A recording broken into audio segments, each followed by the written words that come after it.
Victoria, a legendary assassin, unexpectedly reincarnates into a fat girl, Valentina. Almost all the students at school bully her. However, when Victoria came, the bullies were beaten to the point of begging for mercy. At the same time, the disguises of Victoria, the world-class hacker, the mysterious divine doctor, and the globally renowned mysterious boss all fall off one by one. It is rumored that the explosion occurred in an underground laboratory hidden on the island, and no one survived in the entire laboratory. According to reliable sources, the mysterious and unpredictable ace assassin, Victoria, died in this accident. And, in a hospital room in Mapleville, the TV on the wall was playing current affairs news. On the hospital bed, a pale-faced girl, with bandages on her head, trembled violently. Bang! At this moment, a shabbily dressed, mean-looking middle-aged woman rushed in. She immediately started berating the two people standing in front of the bed. "What have you done to my daughter? I entrusted her to the school for supervision, but what did you do? She fell and suffered a concussion. And you think a few $1,000 can appease me? I'm warning you. If you don't give me an explanation today, I'll go to the school tomorrow and ruin your reputation." The principal hurriedly turned off the TV and said with a placatory smile, "Mrs. Ricardo, don't worry. We explained everything about Valentina's accident over the phone. She tripped and fell down the stairs on her own. It was an accident and we've done everything we can." Done everything you can? The woman's voice became sharp. "A few $1,000 is considered everything you can? Let me tell you, my daughter got into trouble at your school, and you must take full responsibility for it." "Mrs. Ricardo," the homeroom teacher interrupted impatiently. "Valentina is in her final year of high school. She's not a child anymore. It was her own carelessness that caused her to fall down the stairs, so the main responsibility lies with her. Furthermore, Valentina has been performing poorly at school, with the lowest grades and often not paying attention in class, which affects other students' learning. Many classmates in our class have complained to me multiple times, saying that she engages in secret relationships, harasses boys, and seriously violates the school rules. Some boys were unable to tolerate her and even brought their parents to me. Instead of causing a scene here, why don't you spend more time educating your daughter?" "You!" Selena Ricardo placed her hands on her hips, her eyes glaring with fury. "Is this your attitude? This is too much." Shut up, enough arguing." A cold and low voice suddenly interrupted their conversation. The three of them immediately fell silent and turned to look at the girl on the hospital bed. She had a plump figure and a pale complexion. Victoria held her head as she struggled to sit up. With her movements, the bed, pushed to its limits, began to make pitiful creaking noises. Her brows furrowed tightly as she surveyed her surroundings. The unfamiliar environment caused her pupils to instinctively narrow. Her eyes filled with wariness. What happened? Wasn't she dead? When she escaped from the laboratory, she avenged herself by cutting off the head of the doctor. And the doctor's henchmen tried to activate the chip in her brain. She single-handedly killed more than a dozen accomplices in the laboratory. In the end, she willingly accepted her fate when the laboratory exploded. But unexpectedly, she woke up again, and she was in a hospital. Victoria lowered her head and looked at her large bosom and the round belly protruding beneath it. She fell silent for a moment. This was not her body. So, was she reborn? Well, how interesting. As the ace assassin in the largest killer organization worldwide, the Shadow, she was taken back to the Shadow when she was still a babe, receiving brutal training ever since. By 17, she had become the #1 assassin on the global assassin ranking list. For the following years, no one could ever challenge her position.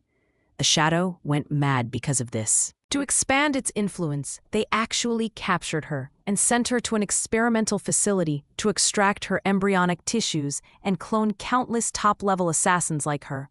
Later on, fearing that she couldn't be controlled, they even wanted to kill her to silence her. Hulf. She had served the Shadow for so many years, and this was the ending she got. If she had known, she should have left the organization, and established her own power. "Valentina, you're awake!" the headmaster exclaimed joyously. Victoria lifted her head to look at him, her brow furrowing slightly. "Who are you?" As soon as she finished speaking, the three people in the room froze at the same time. Selena was thrilled inside. The next second, she pounded the headmaster's arm with her fists, sobbing, "Look at what you've done. My daughter can't even remember me. Treating this illness will cost at least hundreds of thousands of dollars. Oh my God, I can't live anymore. She's my only support in this lifetime. If something happens to her, I won't live either." Even the homeroom teacher, who had been blaming her, panicked. "Mrs. Ricardo, please calm down first." "Calm down? How should I calm down? My daughter's brain is damaged. How could I possibly calm down?"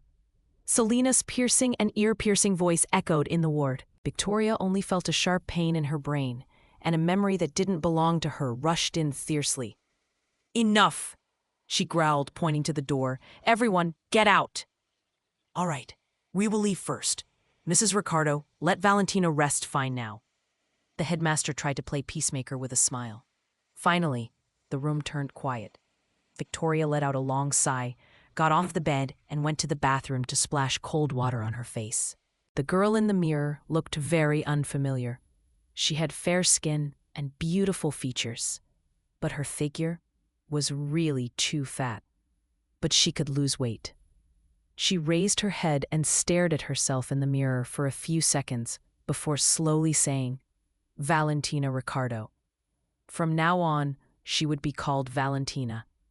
Since she was reborn into Valentina's body, it just proved that they had a connection. She quickly accepted her new identity and face. On the next day, as soon as Valentina entered the classroom, the originally noisy classroom fell silent in an odd way. Everyone turned to look at her simultaneously. Why did the fat pig come back so soon? Didn't she almost die from that fall? She has thick skin and won't die so easily. It's already good enough that she didn't break the stairs.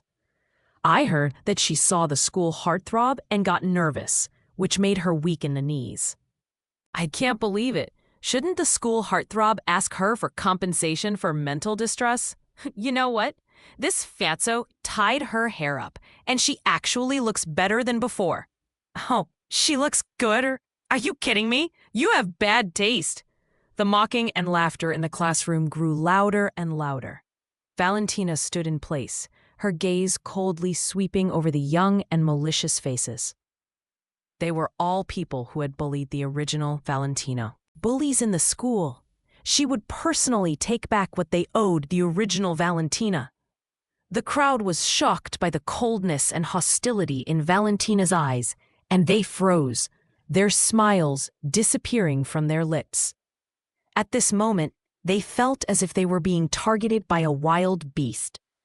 There was an inexplicable sense of danger and oppression that made it hard for them to breathe. How could this be? This was just the useless Valentina. How could they be intimidated by this waste's glare? Valentina retracted her gaze, not looking at anyone, and walked to her seat. The textbooks on the desk were in a mess, torn and trampled on. Valentina intended not to create trouble from the get-go. Expressionlessly, she stuffed the books into the desk and lay down to sleep. After morning reading class ended, Valentina raised her head during the dismissal bell, her eyes slightly bloodshot, adding a touch of hostility and arrogance. Under the scornful gaze of others, she left without expression and went straight to the restroom. As soon as she entered a stall, the door was locked from the outside. Laughter from a few girls came from outside the stall. "Ha ha! How dare she, looking like a fat pig, harass the school heartthrob? Let's teach her a lesson. Get the washcloth water and pour it on her. Coming right up." Crash! Dirty water was about to pour down from above the stall. At the same time, the stall door was kicked open. Two girls who were standing on a stool fell down, drenched in dirty water. Ah! They let out painful screams, and a few girls who were watching the scene behind them also fell to the ground. Screams reverberated throughout the restroom. Valentina was unharmed, standing at the entrance of the stall with one hand in her pocket, coldly looking at the scene. Then, She looked at the only girl who was unscathed at the entrance, Eudora Katrine, the campus belle. Valentina sneered and withdrew her gaze. Sneer. Then she walked forward and stood in front of Eudora. Eudora stood in the same place, her beautiful face slightly pale due to the scare. Eudora had been the leader in bullying Valentina for nearly 3 years. This was the first time she'd seen Valentina fight back. Valentina approached Eudora, step by step. Her deep eyes filled with endless chill. Eudora felt an unfounded fear and kept backing away. She kept retreating until she had nowhere else to go, cornered against the wall by Valentina. What are you doing?" Before she could finish her words, Valentina harshly grabbed her slender neck and tightened her grip with all 5 fingers. Ah! Eudora's breath hitched, and her throat made a sound similar to bubbles being squeezed. Valentina approached her, her eyes cold and chilling as she looked into Eudora's eyes. "Consider this a warning. If there's a next time, don't blame me for not being polite." After speaking, she forcefully flung Eudora to the side. Eudora let out a scream and fell to the ground, clutching her neck and coughing heavily. Valentina sneered, walked to the sink, and calmly washed her hands. The girls who had bullied her looked at her in shock and fear. No one dared to approach and stop her. Eudora sat on the ground, finally managing to stop coughing, and touched her nose. Her eyes filled with fear. Just now, she really saw a murderous intent in Valentina's eyes. How could this be? How did that simpleton suddenly become so terrifying? "Valentina, just you wait. I won't let you get away with this." Eudora gritted her teeth, her face twisted in anger.